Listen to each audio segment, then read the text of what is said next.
लाडकी बहीण योजनेतून 92 लाख अपात्र महिलांची नावं कापली. सरकारचा आर्थिक भार कमी झाला. 4.5 लाख सरकारी कर्मचाऱ्यांकडून गैरफायदा. राज्यातील महायुती सरकारसाठी महत्त्वाकांक्षी ठरलेल्या लाडकी बहीण योजनेसंदर्भात एक मोठी बातमी समोर आली आहे. लाडकी बहीण योजनेतून 92 लाख अपात्र महिलांची नावं कापली असल्याची माहिती समोर आली आहे.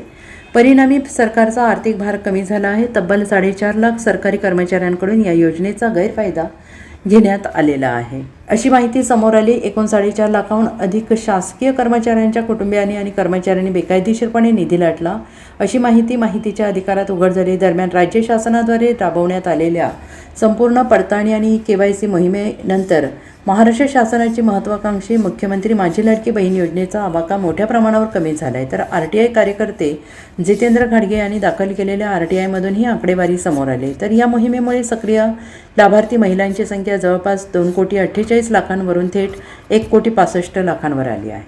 Bureau report SBN Marathi.